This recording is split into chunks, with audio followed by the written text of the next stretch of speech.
Serious, night watchman of Reddit, what is the creepiest situation you've been in on shift?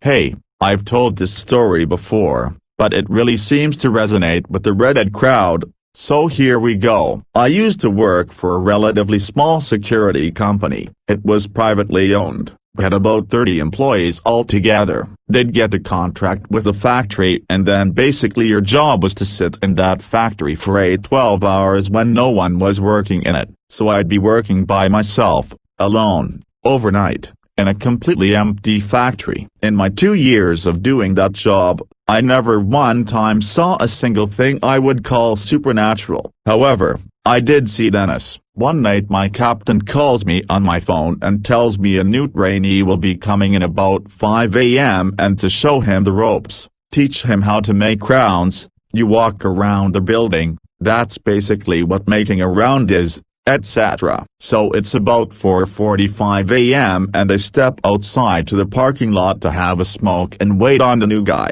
After about 10 minutes a car pulls up, stops, backs up, and drives away. I was clearly visible, so I have no idea why he left, but the car passed by about 3-4 more times before finally pulling in and shutting off the engine. I can see him in the car and he's just sitting in the driver's seat staring at me. In the back seat are 2 kids probably around 6-8. After about 3 minutes of me wondering what the fuck is going on, he gets out of the car.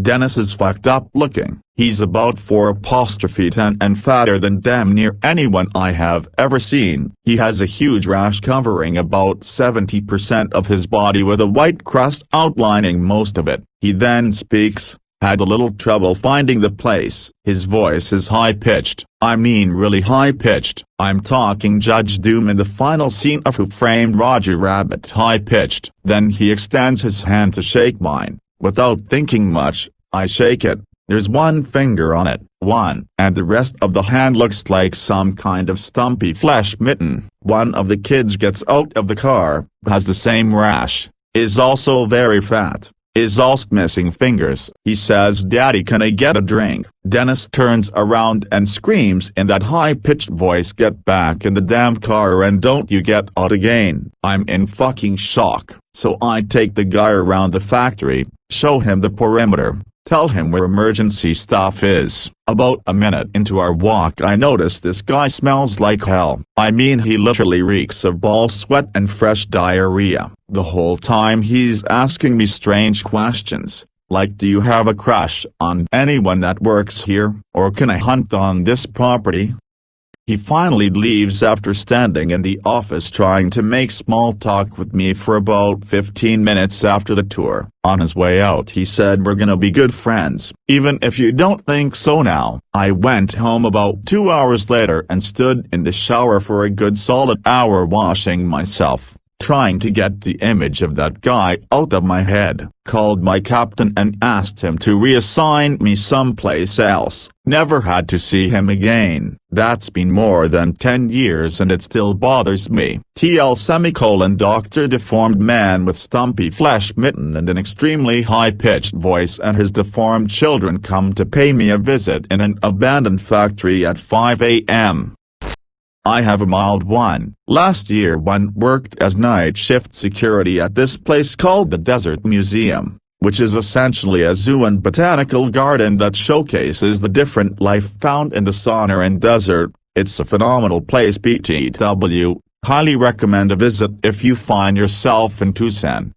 So towards the end of closing time all the employees leave and I lock the whole place up, including the main gates into the place. Eventually later in the night I have to go open up to the gate for the custodians to leave, and while I was waiting I got bored and started playing with my flashlight. So I shine my flashlight onto a hill across the street. Here's a Google Street View so it makes sense, and see these 2 really weird glowing orbs. But once I turn the light off I can't see them anymore. And keep in mind, this place is in the middle of nowhere with a new moon. Everything is pitch black. I keep playing around with it, trying to figure out what these weird reflective orbs are, until they suddenly start to move and I realize I'm an idiot because those glowing orbs were actually eyeballs. and suddenly I can see a full-grown mountain lion that I've unknowingly been having a staring contest with for the last 15 minutes. I worked a security gig in an abandoned hotel, which sat directly on the river. When the rooms had balconies, they would hang out over the water. The hotel had closed down and had been stripped bare by the owners. I'm sitting in the office, and I hear a creak, creak, creak, from left to right on the floor above me. The hotel was wood frame and creaked like a house when someone walked around. This sounded exactly like someone walking the hall on the floor directly above the office. I go up to the next level and into the hall. The hotel itself was only 4 floors high, but long. The hall was bare walls, rooms with no doors, and only a single dim light bulb hanging from the ceiling in the middle of the hall. I have seen my share of horror movies, and know this can only be trouble, but I start walking down the hall anyway. After all, it's my job to keep people out. I get about quarter way down the hall, and I hear rustling coming from a room. I draw my mag light, one of the 3 C-cell ones, and get ready to use it. I slowly peek into the room and discover that it's the wind blowing in from the river and moving a curtain. Now freaked, I start checking the other floors and find nothing, but I know someone is in the building. I make my way back down to the ground floor, still finding nothing, and go into the old ballroom. It's a wide open space, resembling this, and I start walking through it. Out of the corner of my eye, I see someone moving, so I turn and shine my light on them, ready to defend myself. That's when I realized that it was my reflection in a broken mirror on the wall. After that, I noped the hell out of there and spent the rest of the night in my car in the parking lot. About 2 weeks after that, the place burned down. After all this time, I'm still convinced that someone was in the building, but I never found any evidence that there was.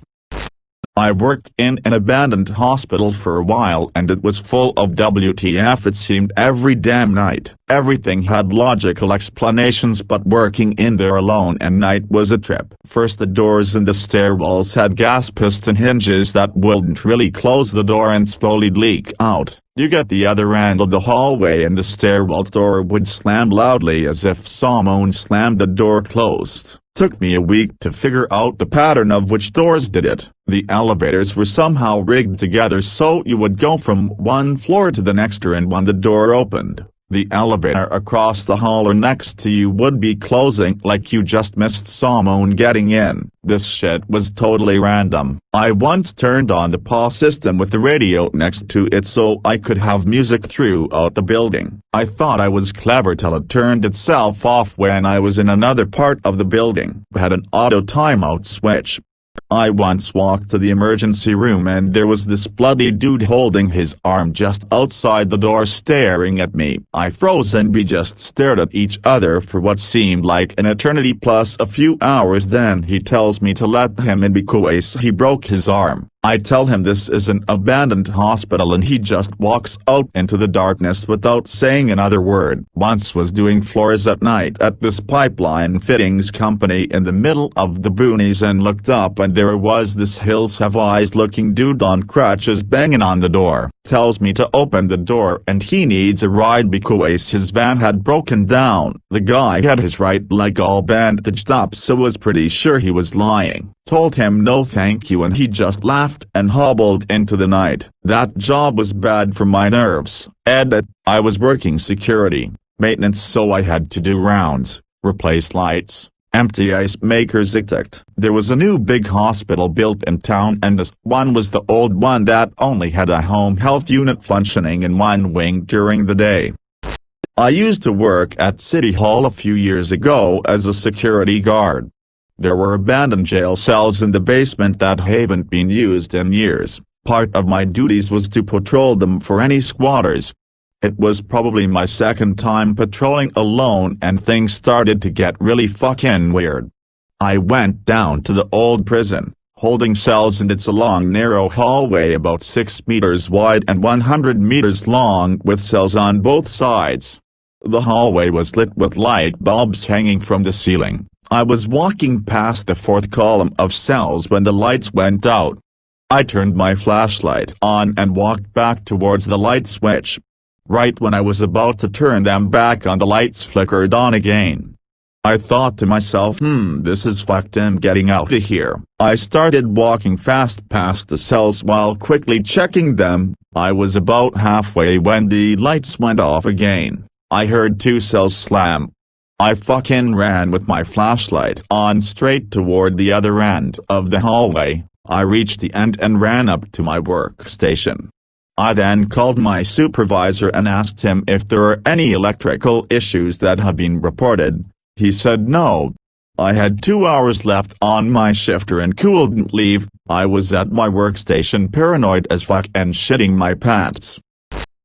I have so many stories from my 4 years working at Motel 6, Red Roof Inn, and many rent-by-the-week apartments. Here's my favorite, which is not too creepy, but damn it was entertaining. I was working a particular Red Roof Inn and walking around the parking lot when I get a frantic call on the radio around 2 a.m. from the girl manning the front desk saying she needs me there right away. I run over to one of the side entrances and look down the hall where I see some little old man in overalls stomping on a young woman. I run down the hall and shout for him to stop. He looks over to me and I notice that this is not a little old man. It is actually a little middle-aged woman with a mullet, overalls, and a fairly scarred-up face, looked like acne scars. She looks at me and runs out the front door. Meanwhile, the woman on the floor is sobbing. I help her up. The front desk clerk calls the police, and the woman just starts shouting and crying, saying she needs the other woman to come back. Now, it's 2 a.m. and the woman is screaming bloody murder about needing the other woman back. She can't afford the damage to the room, which I hadn't seen yet, and how she's drunk. I try my best to just calm her down and make her quiet down, but eventually I just ask her to keep her voice down out of respect for the other guests.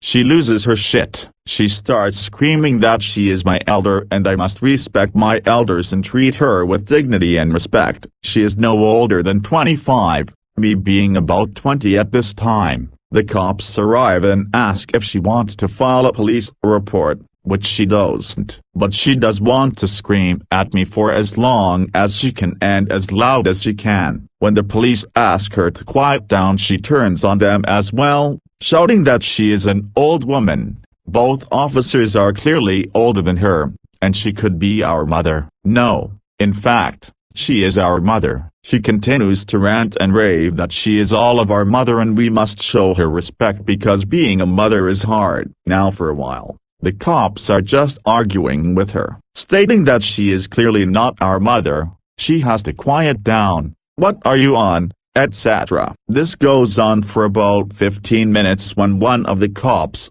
in mid-sentence, just shouts, "What the fuck are we doing?" and they both floor the woman. Before you shout abuse, they had been very patient up until that point, even tolerating the woman getting inches from their face to scream at them, and even shoving them. Most cops would have tackled the woman way earlier. They carry her out of the hotel in cuffs and ultimately decide to let her go, saying she can't come back to the hotel. All she truly did was cause a noise disturbance and they said she was not worth the trouble. This whole time she has been shouting that her purse is in the room, so after they kick her out, we all go into the room to look for the purse. This is the first time we entered the room, and holy shit, was it wrecked. The TV was smashed, pictures on the walls were destroyed. There were literal streaks of blood all over the wall. Whose blood? No idea. The woman we carried out didn't have any visible injuries because while I thought she was being stomped on, she was in fact just hanging on to the other woman's foot as the woman was trying to walk away. At this point, I am standing at the room's door as the cops go on to search the room and this psycho just fucking appears out of nowhere and shoves right past me, screaming at the police to respect their mother and give her her things. Literally she shouted, "You can't do this to your mother," as she shoved me out of the way. Now, I have no idea how she got in. The doors outside required a key or the clerk to let them into the lobby and we took her key. The clerk, who was standing right down the hall from us watching us, had absolutely no idea how she got in. She never saw her. The psycho just fucking appeared behind me somehow. However, she got back in. The cops tackled her to the ground, dragged her back out of the hotel, and this time watched as she walked away. We never found the purse, but the mullet lesbian did return to pay damages of the room and explain what happened from her perspective. She claimed the other woman was drunk, cut herself, kept slamming her head against the walls, and when Mullet tried to walk away, they clung onto her legs and wouldn't let her go until I came along. I used to work as a night watchman on a large property, not just a big building, but a large surrounding property as well, probably 50 acres. Well, this property was not in the best of areas. It was kind of secluded, but had a subdivision nearby. Anyways, it had a really long driveway that was gated. One night I start my rounds by walking out the front door of the place, which was all lit up. As soon as I lock the door behind me and take a step, I hear a woman's voice scream, "Oh my God, somebody please help me," up at the end of the driveway. It was somewhat faint and I took 5 running steps into the driveway, skidded to a stop and ran back inside to call the cops. They responded with multiple police cars and even a helicopter. They found absolutely nothing. I still think it could have been someone trying to lure me out there. Edit. Another story. When I first started working at that same place, I was enjoying being out on the access roads at night that crisscrossed the property. There was a lake and various parts of the property were wooded. I parked out by the lake and watched the bats flying over the lake catching insects. After a while I hear something in the woods on the hill behind me. Snapping of branches sound. I ignore it and then I hear it again. The noise louder as it had gotten closer. I'm a little creeped out now, but try to ignore it, and then I hear more noise even closer, maybe 30 feet behind me on the hill. I finally whip out my flashlight and shine it up the hill and I see a big old layback just standing there. I was a night shift security guard at a hospital when I was 20. This was a relatively nice suburban hospital. No trauma unit, so there wasn't a lot going on at night. We made rounds and occasionally helped to strap angry people down in the ER. Mostly, we checked people into the morgue. There was a logbook that had to be signed by the guard and the nurse, and paperwork that had to be filed for every corpse that came downstairs. The morgue was really small. A freezer that had room for maybe 2 gurneys and 1 table for bodies in the main room. Around the table were all kinds of plastic containers with biohazard labels. Most had parts that I couldn't identify. One was full of eyeballs. Seriously, I have no idea what they were for. One night I got a call over the radio that a body was headed downstairs. I went to meet the nurse and saw she was carrying a small blanket, stillborn. We went into the morgue and she laid the bundle down on the table, unwrapping the blanket and revealing a tiny, discolored baby. She checked the tag on it and realized that she had forgotten the paperwork. Corpses are unnerving in their stillness. Bodies move. Breath flows, muscles twitch, but not the dead. Not this baby. I stood there with it for a good 10 minutes, my eyes locked to it, waiting for the nurse to return with the papers. Part of the anxiety was the inevitable horror movie playing in my head, where the baby opens its eyes and looks at me. But part of it was just the uncomfortable confrontation with death I was having. I was in Afghanistan doing a 3-day mission in a valley, Tagab. We have never been in. We had no intel and nobody to let us in on the situation. Think of this as going in dry. We were just there to determine whether or not there was a threat for future supply routes. We set up camp at an old hotel-like structure. It was a rec center but built like a cheap motel that had been bombed to shit. It still had all the rooms but the face of this building was gone. There were still pieces of wall left which we basically hid behind to pull surveillance. So a few days go by and we see nothing. Our intel has nothing new to report. Our interpreters are quiet. It's time to bug out and give the green light to the forces that need this route. This is about 2 a.m. I am pulling guard while everyone else is getting ready to leave. I have a thermoscope and NVOs. Out of nowhere, I see about 100 people gathering into a mass across the valley and call it in. We stay put. We all pull out our NVOs and try to figure out if this is just some religious scrap or another ambush. It was absolutely an ambush. We had been in the area for too long and local fighters had just enough time to gather everyone up to try and overtake us. We were a small special group.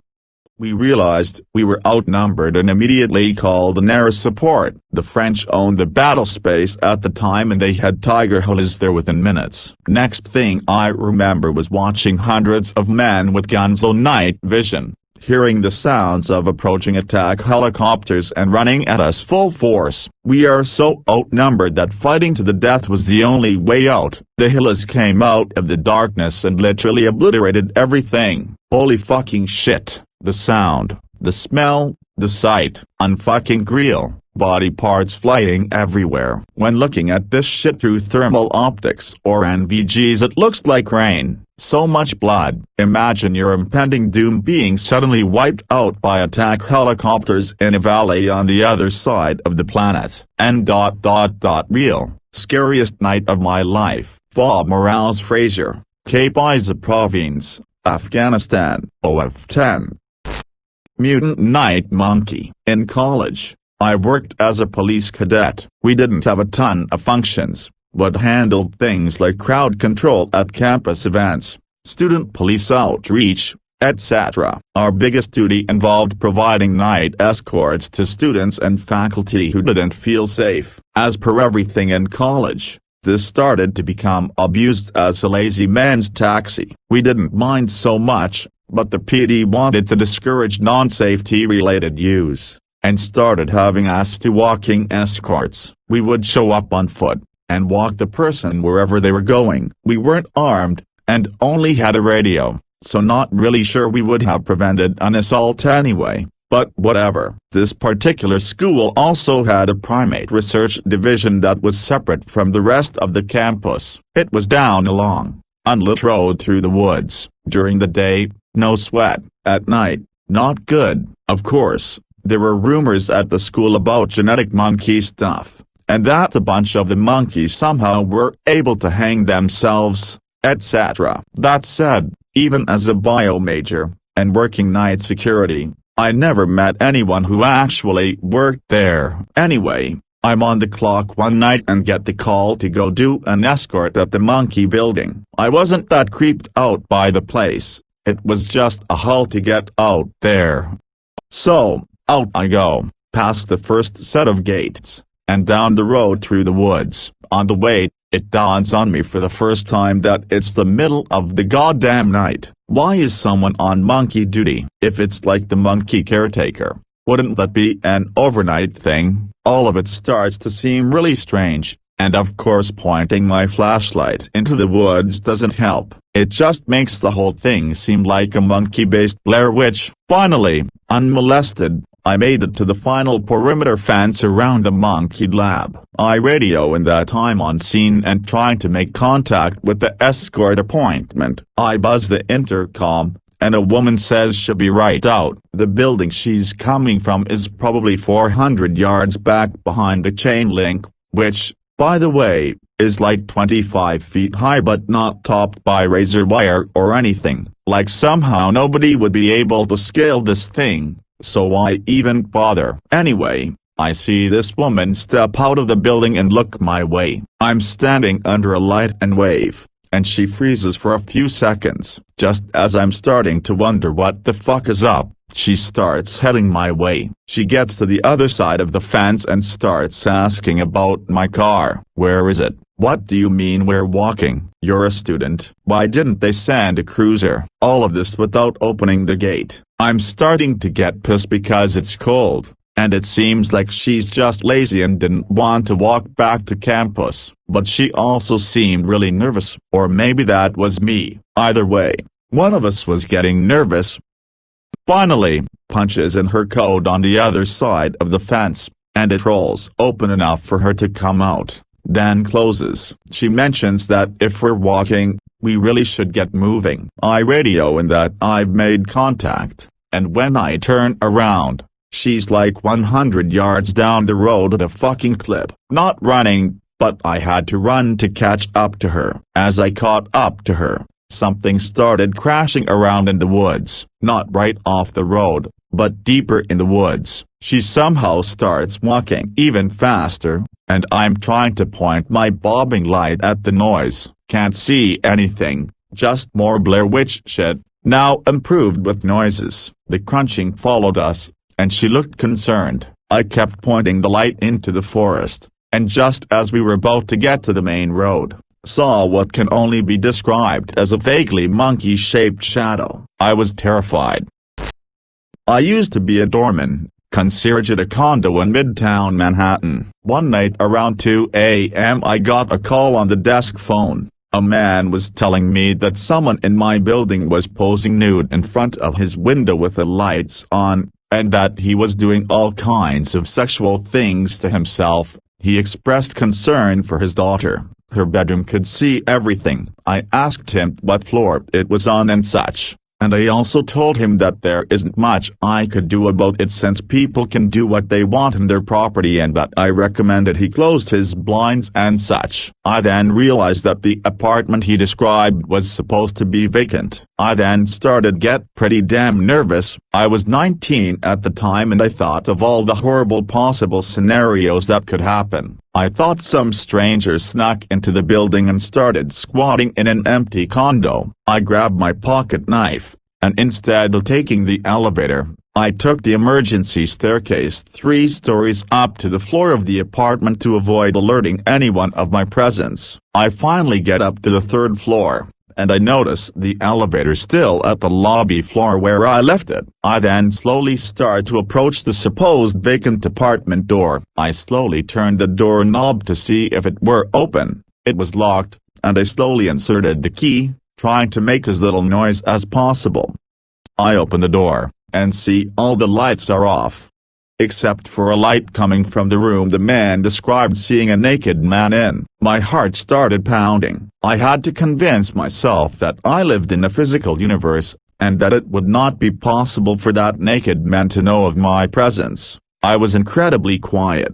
I took off my shoes before entering the hardwood floor apartment. In my socks, holding nothing but shoes, and a small pocket knife, I started to approach the bedroom where the door was closed, but the light was clearly on. As I slowly walked toward the door, I noticed that the floor was wet, as if they had exited the shower. Someone was definitely here. I set down my shoes, and draw my knife. My heart is pounding so hard I feel it in my throat. I did my best to remain calm, and convinced myself there was no way for that person to know of my presence. Slowly approaching the door, I stay as quiet as I possibly can to see if I can hear anything coming from the other side of the door. I stood there for about 5 minutes in the dark, and I hear nothing. I gently placed my hand on the bedroom door, debating whether to try and open the door slowly, or to go in fast before the perv knows someone is about to enter. I made my decision. I burst into the room. I see nothing. I quickly look around the room, quickly look in the closet, and then onto the bed. Nothing. The room was furnished because it was used as a showroom for open houses to potential customers. I find nothing, except a pile of what appeared to be semen on the window and floor. I was so confused. I also started to freak out, because someone was here, and now they're not. Where could they be? I put my shoes back on, then turned on all the lights in the apartment and do a full sweep. I find nothing. I begin to exit the apartment and call the elevator to head back to the lobby. The elevator door is open, and to my shock I see moist footprints on the marble floor of the elevator. I didn't know what to think. I knew I had to get back to my desk. I rush back to the lobby, head straight for my security camera system, and backtrack all cameras in the lobby, outside for the last 45 minutes. Then I saw it. Not 2 minutes after I entered the emergency staircase, the elevator door is open, and a man in a giant trench coat and fedora exits the elevator and walks outside from the lobby entrance, seemingly barefoot. To this day I have no idea who that was, and I sure as hell had a hard time explaining this to the board of directors. Good thing I had the security footage of the mysterious pervert, else I'd have no way of explaining the large sums of jizz all over the bedroom windows of the showroom condo. The next day I went and purchased a larger pocket knife. One night as a night auditor at a small motel, I had this really creepy guy walk in at like 3 o'clock in the morning. He was friendly enough, and it was a really slow night, so I humored his small talk for a while. "What's it like here? You ever go fishing here? What do you do? I mean, what rounds you off as a person? Are you happy? No, I mean like really, are you happy?" This kept going for a while, and he wasn't going anywhere. I suddenly felt trapped with a guy who was living in this shroud of suppressed inner demons, the way you get when you self-medicate with 50 hours of church each week. "Is there anything you want? Come on, anything at all. You want something from McDonald's? I'll run across the street and get you something. Hey, do you need a Halloween costume? I've got tons of costume accessories in my vehicle. You wanna take a look?" My answers got more and more firm, and probably a little nervous. I dealt with violent people, drunks, crazies you could spot from a mile away. But you can't be ready for a guy like this. I can't explain it. I finally just cut him off to say I appreciate it, but I've got everything I need back here. "I'm sorry, but unless there's something you need pertaining to your stay, I've really got to get back to work." He was unflinching. He must have gotten the message, but he certainly didn't show it after I said that. He hung around for a few more minutes before finally leaving. I felt like I needed to shower after he left. This guy was that type of over-the-top calm that is almost guaranteed to explode into a brutal and angry rape scene.